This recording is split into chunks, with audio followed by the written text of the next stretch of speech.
الحمد لله الذي جعلنا من الناصحين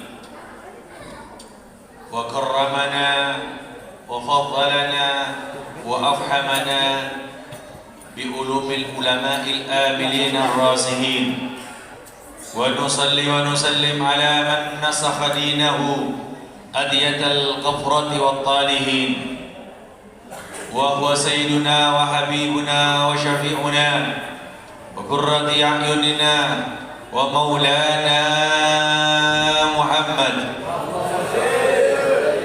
إمام الأنبياء والصالحين، وعلى آله وصحبه ومن تبعهم من يومنا هذا إلى يوم الدين. اللهم صل وسلم وبارك وكرم وعظم وتحنن وتشرف على سيدنا وحبيبنا وشفيعنا وقرة أعيننا ومنقذنا ومولانا محمد صاحب التاج والمعراج والبرك والعلم ودافع البلاء والوباء والمرض والألم، جسمه طاهر مطهر معظم منور، من اسمه مكتوب مرفوع اللوح والقلم، شمس الضحى بدر الدجى نور الهدى مصباح الظلم، أبي القاسم سيدنا محمد صلى الله عليه وسلم، سيد الأعراب والعجم، نبي الحرمين، محبوب عند المشرقين والمغربين.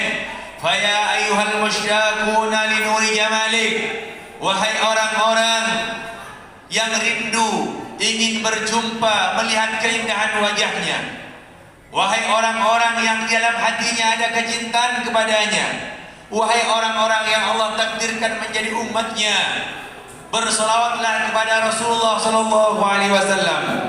Allahumma salli ala Muhammad, Allahumma salli ala Sayyidina Muhammad, Allahumma salli ala Sayyidina wa Maulana Muhammad. Qala Allah Ta'ala fil kitabil Qur'anil azim, a'udzu billahi minasy syaithanir rajim, subhanalladzi asra bi 'abdihi ليلا من المسجد الحرام إلى المسجد الأقصى الذي باركنا حوله لنريه من آياتنا إنه هو السميع البصير. وقال رسول الله صلى الله عليه وسلم آمرا لأمته الصلاة إيمان الدين، فمن أقامها فقد أقام الدين، ومن هدمها فقد هدم الدين. وقال أيضا أول عمل يحاسب يوم القيامة الصلاة. فقال رسول الله صلى الله عليه وسلم الصلاة معراج المؤمن. صدق الله العظيم وصدق رسول النبي الكريم، ونحن على ذلك من الشاهدين والشاكرين والحمد لله رب العالمين. قالوا سبحانك لا علم لنا إلا ما علمتنا إنك أنت العليم الحكيم. رب اشرح لي صدري ويسر لي أمري واحلل عقدة من لساني يفقه قولي بجاه النبي وآله وصحبه. أما بعد، حضرات المحترمين، حبايبنا الأعزاء ومشايخنا الأجلاء وأساتذتنا الأحبة، ونحس بذكر هنا أخينا في الله السيد الحبيب فيصل بن علي المدحير وجميع العلماء والمشايخ والأساتذة الذي أكرمنا وسمعنا جميع قولهم، وبالخصوص kepada Bapak Ustadz Dani Sihabuddin dan juga kepada takmir masjid An-Ni'mah, yaitu Bapak Ngasyadi juga Ketua PHBI Bapak Muhammad Amran Selamat, dan juga Bapak RW 23 Bapak Khairul, dan juga Ketua Yayasan Bapak Taufik Sitompul, dan juga Rumah Mengaji Batam Bapak Tatang Hidayah, dan juga kepada Bapak Rahmat selaku Ketua Majelis Rumah Mengaji Batam, seluruhnya para tokoh masyarakat, para bapak-bapak, ibu-ibu, para bini sepuh yang dituakan, para muslimat, NU, PCNU, MWCNU, semuanya, seluruh remas masjid dan seluruhnya. Mungkin ada juga dari Karang Taruna, ibu-ibu PKK, semua yang tak bisa Al-Fakir sebutkan namanya satu persatu, namun tak mengurangi rasa ta'zim, rasa hormat Al-Fakir kepada antum semuanya. Kita berdoa bersama-sama kepada Allah Subhanahu wa taala.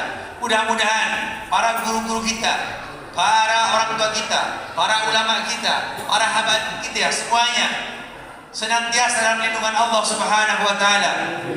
Dimudahkan dakwanya, diistiqomahkan dakwanya, sehingga bisa membimbing kita untuk mendekatkan diri kepada Allah Subhanahu wa taala, menunjukkan jalan kecintaan kepada Rasulullah sallallahu alaihi wasallam. Dan mudah-mudahan bapak-bapak, ibu-ibu yang datang di malam yang penuh berkah ini mendapatkan rahmat dari Allah Subhanahu wa taala, mendapatkan maghfirah dari Allah Subhanahu wa taala, mendapatkan keberkahan dari Allah Subhanahu wa taala, sehingga Allah jadikan umurnya umur yang barokah, umur yang membuatnya dekat dengan Allah Subhanahu wa taala. Allah jadikan keluarganya keluarga yang sakinah, mawaddah, rahmah. Anak-anaknya Allah jadikan anak-anak yang saleh dan salehah. Allah jauhkan dari segala bala dan musibah. Mudah-mudahan kita semua dijadikan oleh Allah termasuk golongan orang-orang yang husnul khatimah.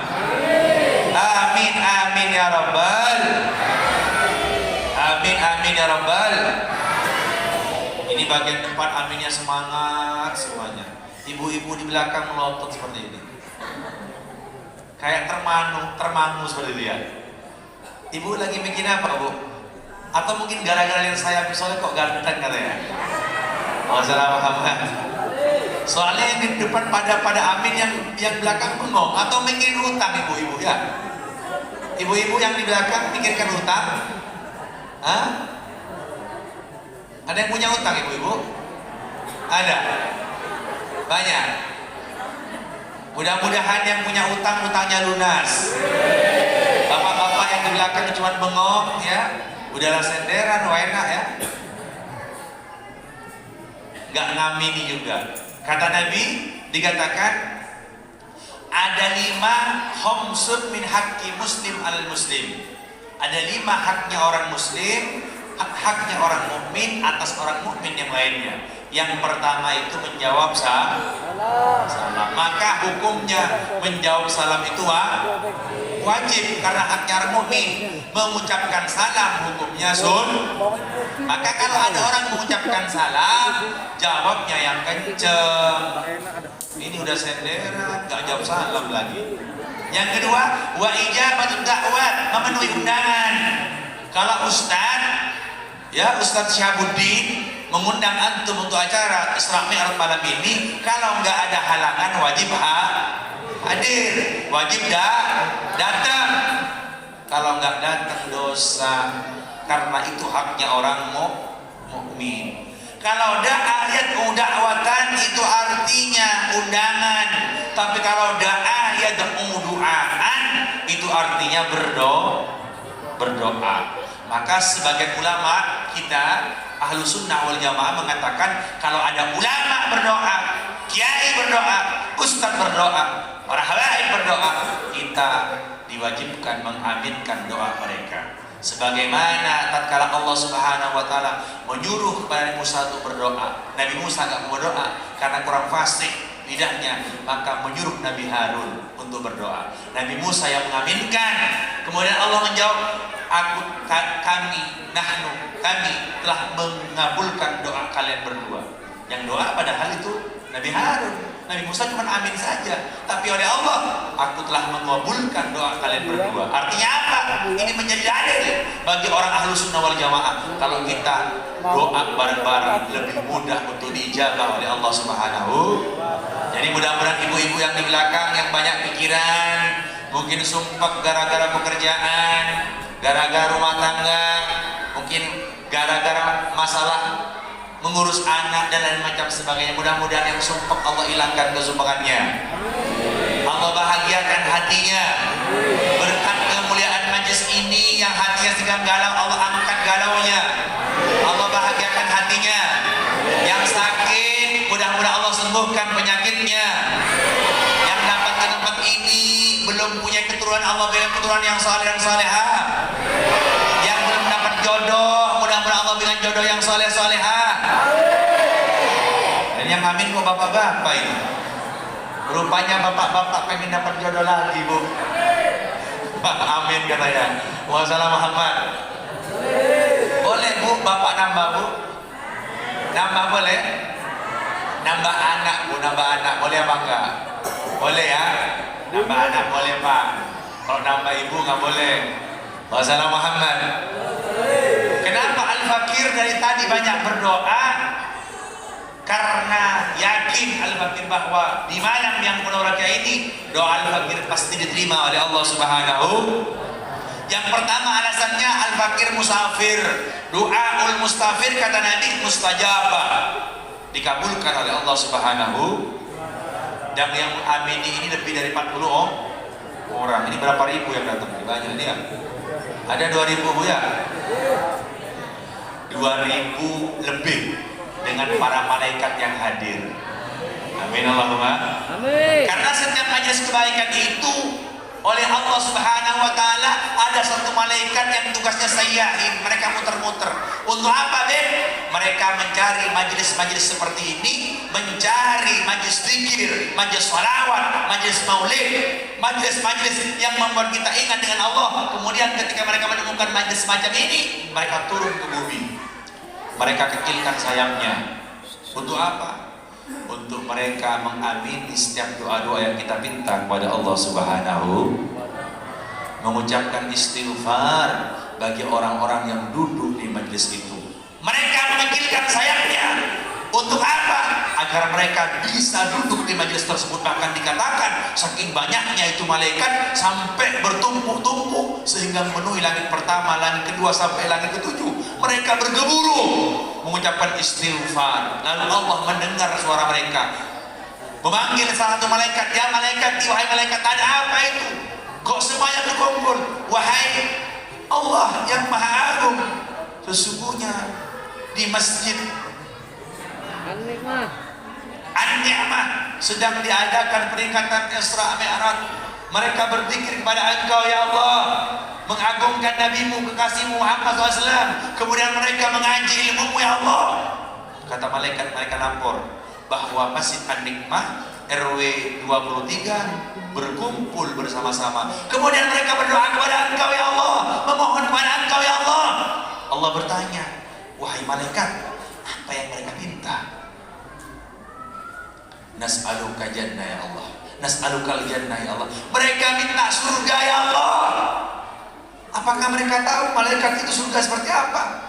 Kata Allah, mereka nggak tahu ya Allah. Bagaimana kalau seandainya mereka tahu, wahai malaikat?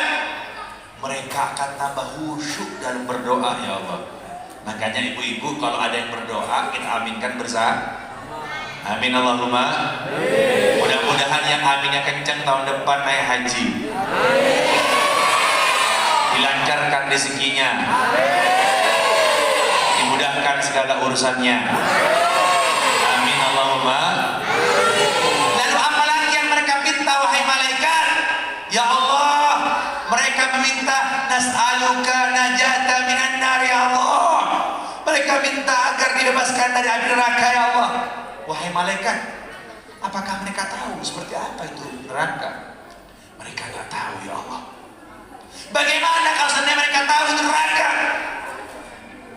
Asyaddu khusyu'an wa istiqamatan, mereka akan tambah khusyuk, tambah istiqamah datang ke majelis-majelis ya Rasul, ya Allah. Maka apa kata Allah Subhanahu wa taala? Ya malaikati, wahai para malaikatku, usyhiduni, saksikanlah aku, qad ghafartu lahum, aku telah mengampuni dosa-dosa mereka, qad butilat sayyi'atihim bil hasanat, dan aku akan menggantikan kejelekan-kejelekan mereka dengan kebaikan. Alhamdulillah. Subhanallah, doanya diterima, istighfarnya diterima, diampuni oleh Allah Subhanahu wa taala. Dan tidak cukup di situ, Allah mengatakan qad butilat sayyi'atihim bil hasanat, aku telah gantikan kejelekan-kejelekan masa lalu mereka dengan kebaikan. Alhamdulillah. Maka kata Nabi, wa adbi'is sayyi'atal hasanata tamhuha wa khaliqin nasa bil khuluqin hasan. Ikutilah kejelekanmu dengan kebaikan. Yang kita harapkan dari Allah Subhanahu wa taala ampunan Allah. Maka jangan kita terlena dengan masa lalu. Masa lalu kita sudah ditutup oleh Allah. Ayo kita ditutup. Jangan bangga kita menceritakan masa lalu kita. Buang masa lalu yang buruk. Kita akan menuju masa depan yang akan tambuha, dihapusnya oleh Allah Subhanahu wa taala. Kalau kita mengikuti keburukan dengan kebaikan, maka oleh Allah akan dihapus keburukan masa lalu kita. Amin Allahumma amin. Berdoa yang pertama saya yakin dikabulkan, yang mengamini banyak. Yang kedua, kita ada di tempat yang paling mulia, masjidnya Allah Subhanahu. Tidak ada di muka bumi ini tempat yang lebih mulia daripada masjidnya Allah. Sehingga dikatakan apa dalam hadis yang sahih, dikatakan diriwayatkan oleh Al-Muslim, rawahu Muslim, apa dikatakan ahabbul bilad atau afdhalul bilad. Paling Allah cintai ahabbul bilad masajiduha. Yang paling dicintai oleh Allah di muka bumi ini adalah masjidnya Allah Subhanahu. Kenapa Allah mencintai masjid? Karena masjid ini tempatnya kebaikan, tempatnya Allah menurunkan rahmat, menurunkan maghfirah, menurunkan taufik, menurunkan hidayah, menurunkan sir. Sesuatu yang tersembunyi Allah berikan di dalam masjid ini. Sehingga saking utamanya di masjid, ada orang masuk ke masjid cuma baca doa saja, nawaitul i'tikaf fi hadzal masjid lillahi taala, aku niat i'tikaf di masjid ini karena Allah Subhanahu wa taala.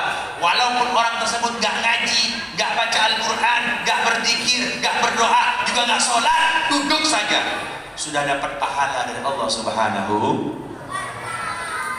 Lalu bagaimana kalau kita berzikir, bersolawat kepada Rasulullah, kemudian kita mengaji, pastilah sangat banyak rahmat yang Allah turunkan kepada kita. Dan saking banyaknya itu rahmat yang Allah turunkan, ada satu malaikat yang tatkala Isra dan Mi'raj Nabi, ketika di langit yang keempat Nabi bertemu dengan satu malaikat. Malaikat tersebut aneh daripada malaikat-malaikat yang lainnya. Kenapa dikatakan aneh? Karena dikatakan oleh Rasulullah SAW, malaikat tersebut mempunyai 1000 tangan. Berapa Pak? 1000 tangan, tangannya punya 1000, dan setiap satu tangan mereka mempunyai 1000 jari jemari. Ibu, berapa jari jemarinya Ibu? Satu tangan mempunyai 1000 jari jemari. Ini ada yang bingung, tangannya cuma jari jemarinya cuma 5 ya. Kita punya cuma 2 tangan, dan jari jemarinya cuma ada 5 setiap satu tangan. 2 tangan cuma 10. Ini malaikat mempunyai 1000 tangan, dan setiap satu tangan mempunyai 1000 jari jemari. Fata'ajabna lahu wa yas'aluhu, aku terheran-heran kepada malaikat itu, kata Nabi. Aku bertanya kepadanya, ma amaluka ya malaikat, apa pekerjaanmu, apa tugasmu dari Allah Subhanahu wa taala sehingga engkau mempunyai tangan yang begitu banyak. Allahumma shalli ala Muhammad. Allahumma shalli ala sayyidina Muhammad. Allahumma shalli ala sayyidina wa maulana Muhammad. Ya Rasulullah, sesungguhnya aku ini mempunyai tugas untuk menghitung segala sesuatu yang ada di alam semesta ini. tugasnya untuk menghitung segala sesuatu yang ada di alam semesta. Sehingga apapun ya Rasulullah yang ada di alam semesta ini bisa ku hitung. Bintang ke bintang berapa jumlahnya aku tahu. Planet-planet yang berterbangan di mana-mana aku tahu.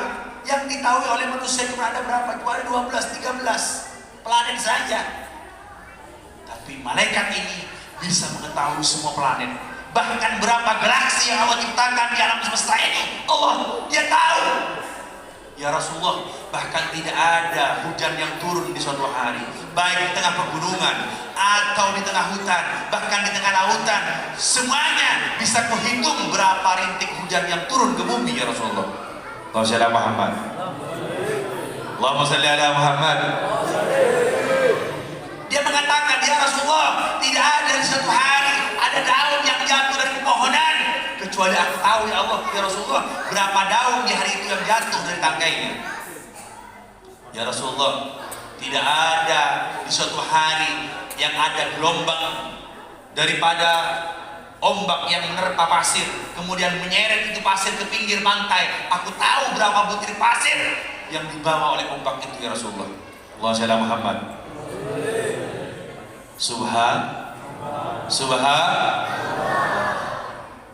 Rasulullah tambah terheran-heran. Fatajabna lahu, aku tambah heran dengan ini malaikat. Ini malaikat subhanallah. Subhanallah.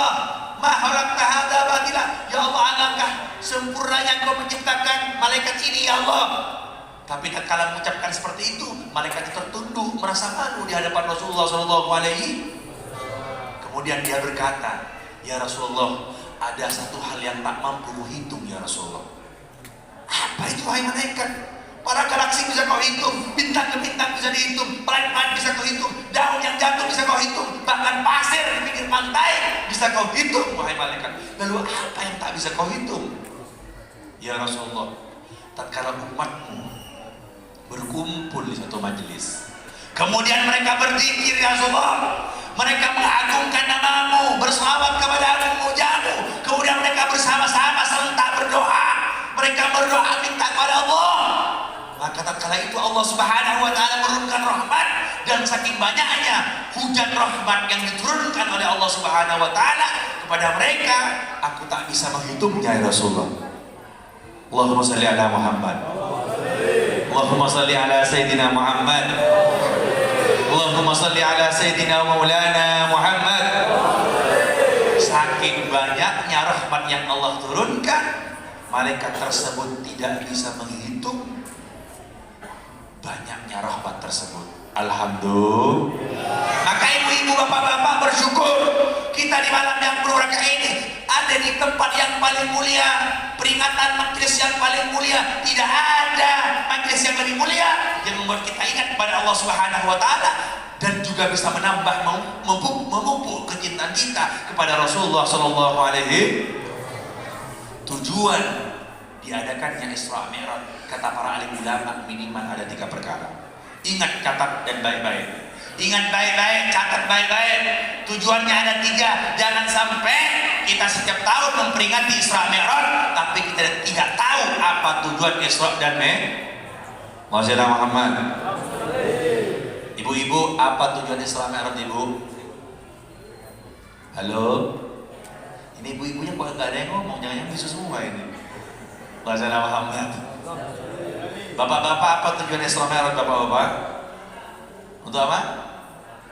Untuk menerima perintah sholat. Betul. Salah satu tujuannya. Apalagi minimal 3. Kalau disebutkan seperti di Sarahnya Muhammad itu ada 12 tujuannya. Tapi ulama banyak berpendapat sesuai dengan ayat yang turunkan tadi yang dibaca tadi, ya. Itu ada 3 dari kandungan tafsir. Contohnya seperti Ibnu Katsir dikatakan, atau tafsir Shawi, Sarahnya Jalalain mengatakan minimal ada 3. Sholat, oke, benar. Tambah lagi, satu lagi, apa lagi?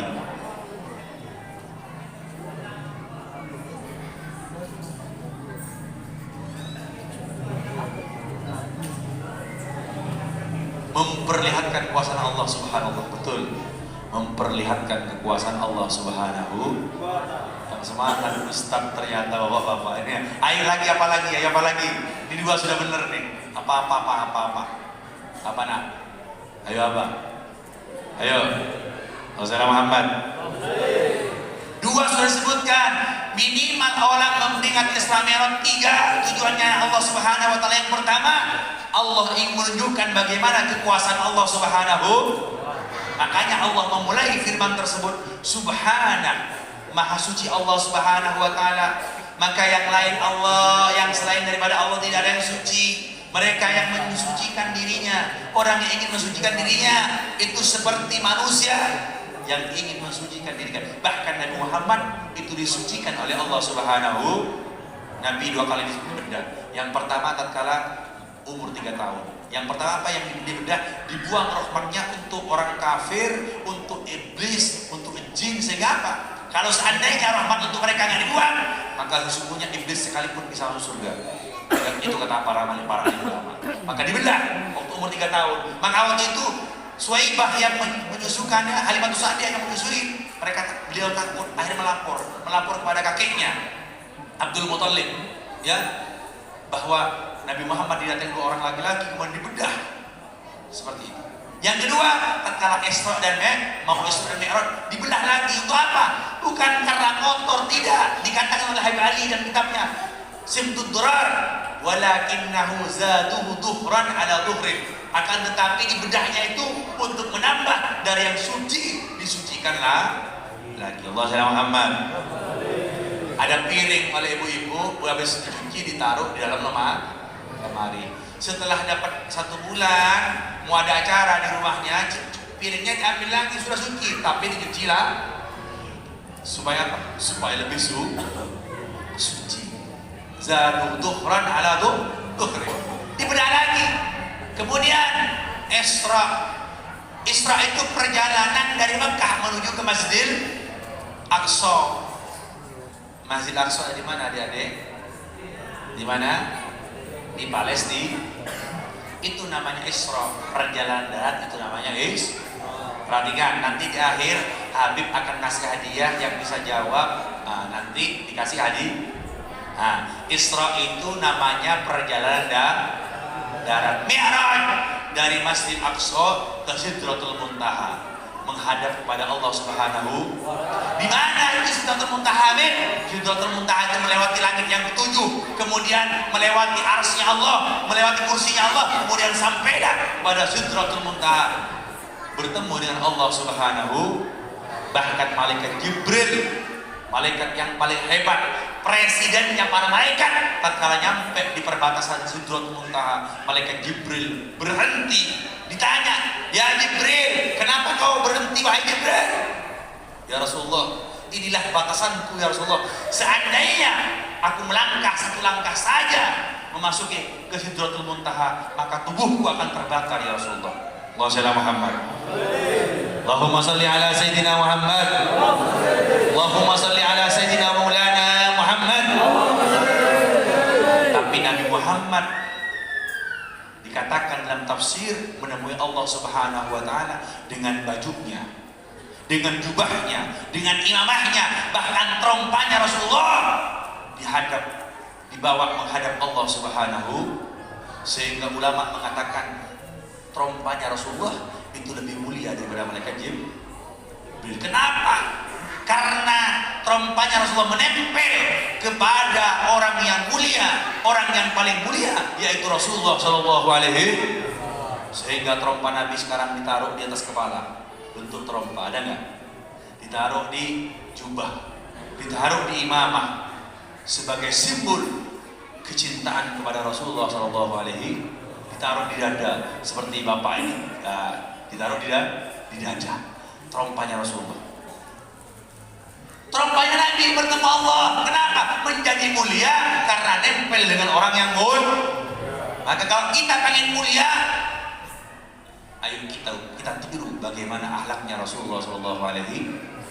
Tema pada malam hari ini, tujuan Isra, peringatan Isra dan Mi'raj, untuk kita muhasabatun nafas, introspeksi diri. Tujuan yang paling utama itu yang pertama. Yang nomor 2 tujuannya adalah untuk sholat. Tujuan yang paling utama agar Rasulullah menerima perintah sholat. Menerima perintah sholat. Ibu-ibu yang kenceng menerima perintah sholat. Bapak-bapak menerima perintah sholat. Saking pentingnya itu sholat, Allah langsung memanggil Rasulullah SAW. Allah mewajibkan kepada kita untuk berpuasa, tapi tatkala turun perintah wajib berpuasa, Allah tidak memanggil Rasulullah. Ketika Allah mewajibkan zakat, Allah tidak memanggil Rasulullah. Ketika Allah mewajibkan tunai haji, Allah tidak memanggil Rasulullah. Allah menyuruh Rasulullah menghadap kiblatnya Ka'bah yang awalnya menghadap kepada Masjid Aqsa, kemudian menghadap ke Ka'bah. Allah juga tidak memanggil Rasulullah SAW. Maka di Mekah itu ada masjid namanya Masjid Qiblatain, masjid yang mempunyai dua kiblat. Kenapa? Karena pertama masjid tersebut menghadap ke Masjid Aqsa, dan yang kedua Allah menyuruh untuk pindah kiblat menghadap ke Ka'bah.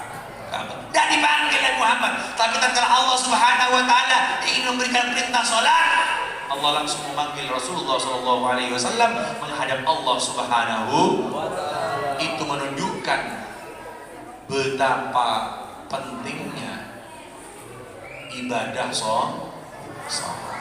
Maka ibu-ibu yang dimuliakan oleh Allah Subhanahu wa taala, jadikan acara peringatan Islam Mi'raj ini sebagai muhasabah nafas, introspeksi diri.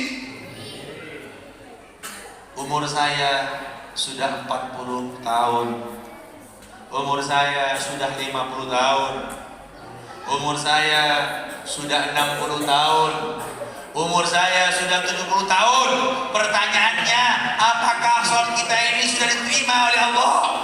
Jangan-jangan kita sholat 40 tahun, 50 tahun, 70 tahun, namun sholat kita tidak diterima oleh Allah Subhanahu wa ta'ala. Berapa banyak orang yang sholat, mereka tinggal capeknya saja, tapi sholat mereka tidak diterima oleh Allah Subhanahu. Bahkan sholat mereka diancam oleh Allah Subhanahu wa ta'ala. Apa firman Allah? A'udzubillahi minasyaitonir rajim. Wailul lil musallin alladzina an salatihim sahun alladzina hum yura'una wa yamna'una al-ma'un. Wailul lil musallin, celaka bagi orang yang salat. Orang yang salat seperti apa yang celaka? Seseorang yang sholat tapi sahun, tidak khusyuk sholatnya. Sholatnya gak khusyuk, sholatnya lalai, enteng terhadap sholat. Sholatnya diakhir-akhirkan. Kalau gak mau asar, gak mau sholat, mau sholat duhur jam 2:30 baru angkat tangan Allahu Akbar. Ternyata Ustaz Sihabuddin sudah adzan asar. Allahu Akbar, Allahu Akbar. Mau sholat duhur, ternyata sudah adzan sudah adzan Banyak nggak yang seperti itu, Bu? Banyak nggak seperti itu, Bu? Banyak. Di mana? Di sini ada? Ada?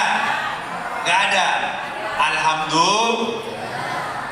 Mau sholat duhur tapi sudah adzan sholat senang diakhir-akhirkan, padahal Nabi mengatakan tatkala sahabat datang padanya, ya Rasulullah, ayu amal afdal, amal apa yang lebih utama ya Nabi? Nabi mengatakan apa? As-salatu li waqtiha, sholat tepat waktu. Itu amalan yang paling utama.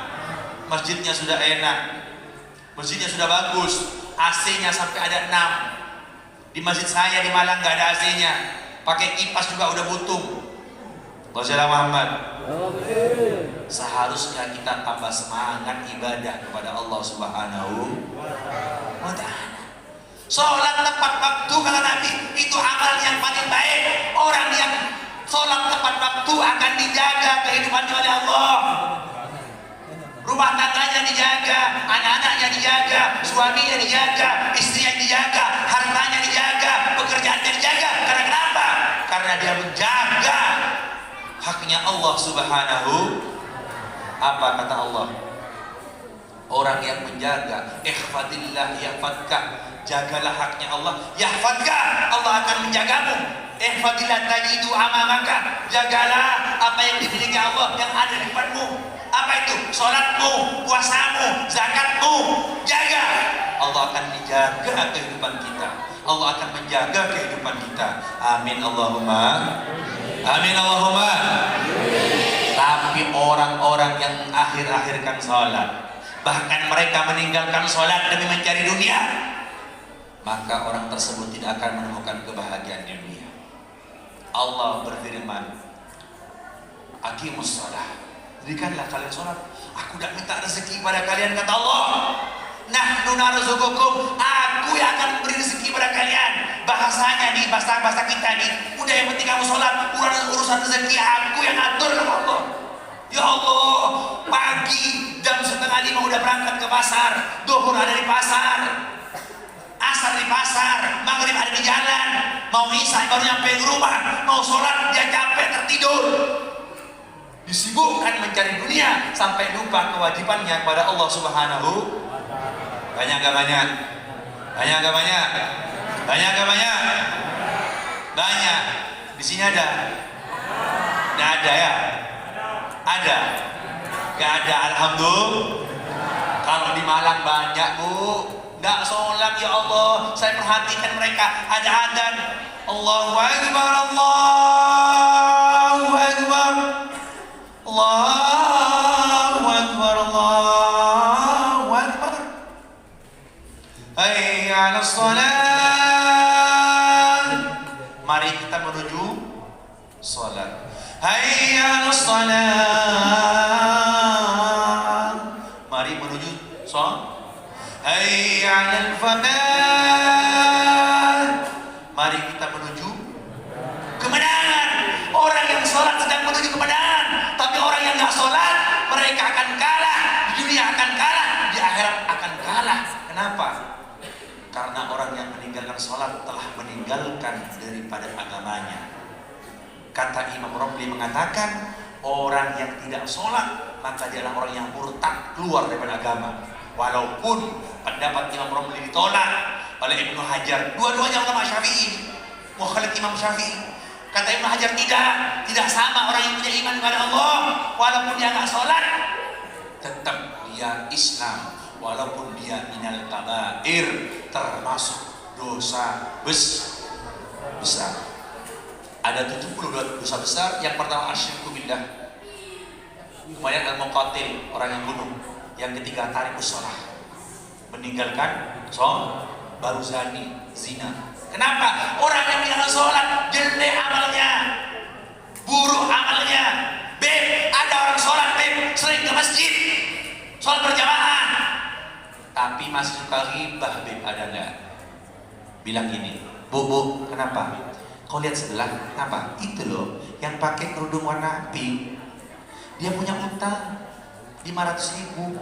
Tahu dia punya utang, kamu bayar, beli mobil baru, tak malu. Ada nggak seperti itu bu? Ada nggak bu? Datang ke majelis ngerasani oh. Datang ke majelis ngerasani oh. Ada nggak seperti itu bu? Ada nggak bu? Sambil belanja di depan rumah ngerasani orang, ada nggak seperti itu bu? Ada nggak? Nggak ada, nggak ada. Kalau di Malang banyak bu, bang, sukanya ngerasani orang, tetangganya didosain. Kalau lihat tetangganya senang, dia sakit hati. Sakit hati. Kalau lihat tetangganya lagi menderita, sengsara, dia senang. Ada nggak seperti itu? Ada? Nggak ada ya? Di Malang banyak bu, banyak di Malang. Di sini nggak ada ya, alhamdulillah ya. Nggak ada bedanya ya. Nggak ada beneran apa nggak ada bedanya? Hah? Sholat tapi suka ghibah, berhenti ghibah. Orang menghibah itu kalau benar namanya ghibah dosa, kalau salah namanya dua-duanya nggak baik. Orang yang sholat tapi masih suka ghibah perlu ditanda tanyakan sholat. Ada orang sholat tapi masih suka berjudi. Ada orang sholat tapi masih suka minum khamr. Ada orang sholat masih pakai sabu-sabu. Ada orang sholat tapi masih makan uang riba. Pak, minta tolong pak, anak saya sakit pak, saya mau pinjam uang. Boleh. Berapa pinjam? 10 juta boleh, 20 tak apa. Wah, Alhamdulillah saya ketemu sama orang dermawan, saya mau pinjam 10 dikasih 2. Oh, tiba-tiba udah dikasih, Pak, tapi jangan lupa Pak ya, sebulan baliknya 22 juta. Ada nggak seperti itu?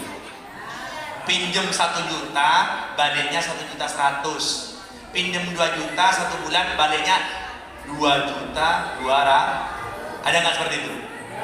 Ada nggak? Nggak ada. Alhamdulillah. Ada orang sholat, nggak mau mengeluarkan zakat, nggak mau mengeluarkan sedekah, pelit. Uangnya ditaruh di bank, bukan ditaruh di bank untuk mencari keamanan, untuk kemudahan, tapi ditaruh di bank agar mendapatkan bunga, namanya di deposito. Ada nggak seperti itu? Ada nggak? Jujur, nggak usah bohong. Ada apa nggak? Ada nggak? Alhamdulillah. Orang yang makan uang riba dilaknat oleh Allah Subhanahu. Sama kata Nabi, seperti makan darah daging saudaranya sendiri. Sholat tapi makan uang riba, perlu ditanda-tanyakan sholat. Kenapa, Be? Allah mengatakan, inna sholata tanha anil fahsya wal. Sholat itu mencegah daripada perbuatan keji dan mungkar. Kalau ada orang sholat tapi masih suka berjudi, masih suka homer, masih suka ngerasani orang, masih suka nyakitin orang, makan uang riba, berarti sholatnya perlu tanyakan. Kenapa? Karena sebetulnya sholat mencegah seseorang untuk berbuat mau. Kok bisa? Iya, kalau sholatnya nggak khusyuk, kalau sholatnya lalai, kalau sholatnya malas, qamu kusala, kata Al-Quran, mereka bangun sholat subuh tapi malas. Mana ada orang sholat subuh 6:30? Ada nggak? Ditanya, lah Pak, kok baru sholat? Iya, Bib, sekalian amal sholat duha, namanya subha, Bib. Subuh amadu. Ada nggak seperti itu? Sholat subuh amadu mendingan, ya. Subha Bib tidak apa-apa. Loh, gimana? Kok tidak apa-apa? Sholat subuh itu kalau jam 6:30, jam 6 sudah nggak ada. Saya kemana-mana saya lihat waktu sholat di Batam, saya cari langsung saya screenshot, saya ingat-ingat, oh terbitnya matahari jam segini. Kalau sudah terbit 15 menit saya sholat isyraq, habis sholat duha, habis itu saya istirahat. Seperti itu. Kenapa? Sholat kewajiban kita kepada Allah Subhanahu, sehingga dikatakan as-shalah mi'rajul mu'min. Sholat itu adalah pertemuan seorang mukmin kepada Allah Subhanahu. Seseorang yang tidak mendirikan sholat, maka amal kebaikannya dianggap gosong oleh Allah Subhanahu. Awwalu amalin yuhasabu yaumal qiyamah as-shalah. Amal yang pertama kali dihisab oleh Allah nanti di hari kiamat as-shalah, sholatnya. Kalau sholatnya baik, dianggap baik segala amalnya. Tapi kalau sholatnya buruk, maka dianggap buruk segala amalnya. Naudzubillah summa naudzubillah. Sama seperti hati kita. Hati ini adalah barometer, tolak ukur bagi seorang. Kalau hatinya baik, maka baiklah segala amalnya. Tapi kalau hatinya buruk, maka buruklah seluruh amal perbuatannya. Naudzubillah summa naudzubillah. Peringatan Isra Mi'raj tujuan yang kedua untuk mendapatkan perintah sholat. Maka ibu-ibu dijaga sholatnya, jangan gak khusyuk. Ibu sudah khusyuk belum sholatnya, Bu? Sudah belum, Bu? Sudah belum, Bu? Bapak-bapak sholatnya sudah khusyuk belum? Belum. Habib kasih resep Anda. Habib kasih tips, mau Banda? Bagaimana supaya satu bisa khusyuk? Yang pertama, ketahui rukun-rukunnya sholat. Banyak orang nggak tahu rukunnya sholat. Itu yang pertama. Apa yang membatalkan sholat? Yang nomor 2. Yang nomor 3, benarkan wudunya. Sholatnya benar, tapi wudunya benar nggak terima. Wudunya benar, tahu rukun-rukun sholat, yang membatalkan sholat tahu. Habis itu apa? Yang nomor 4, khusyukkan hati. Bagaimana caranya? Pertama kata Nabi, ingat pada mati. Ingat mati. Jangan kebalik. Sholat ingat pekerjaan. Waktu kerja ingat mati. Loyo dia. Lagi sholat ingat kerjaan. Waktu kerja ingat mati, nangis ya. Semangat kerjanya. Ada ibu-ibu sholat duhur, ibu-ibu Allahu Akbar, udah khusyuk ibu ini. Tiba-tiba hujan. Kata ibu, ya Allah, baju udah mau kering, kamu pula hujan. Ada nggak seperti itu, Bu? Ada. Oh, ada, Bu, ya? Orangnya datang nggak, Bu? Coba angkat tangan. Masalah Muhammad. Bapak-bapak baru gajian, tanggal muda, dapat uang 6 juta. Karena nyampe ke rumah sudah sore, langsung mandi, ambil wudhu, langsung sholat. Allahu Akbar. Lupa sama uangnya. Dicari isya gak ketemu, subuh dicari gak ketemu, sampai duhur gak ketemu. Tiba-tiba dia udah pergi kantor, di kantor dia sholat Allahu Akbar. Tiba-tiba ingat ternyata, ya Allah, uang gajianku ada di bawahnya jok, katanya. Padahal lagi sudah tahu lagi sholat, saya ingat lagi. Iya ya, jok yang mana ya? Joknya Supra apa di Bit ya? Lah.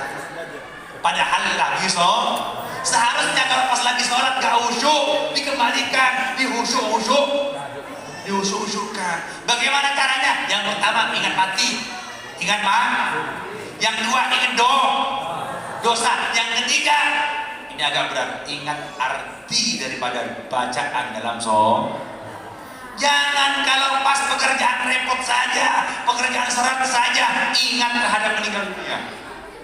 Allahumma shalli ala Muhammad. Ingat kepada meninggal dunia, ingat kepada kiai, ingat kepada ustaz kalau pas lagi pekerjaan sulit. Tapi kalau pas sholat gak sulit, sholat gak khusyuk, gak ingat kepada ustaz, jangan kiai, Pak Kiai, sholat saya ini, pekerjaan saya ini sulit, kasih amalan saya supaya pekerjaan saya lancar, istri saya lancar. Tapi sholatnya 40 tahun, 50 tahun gak khusyuk.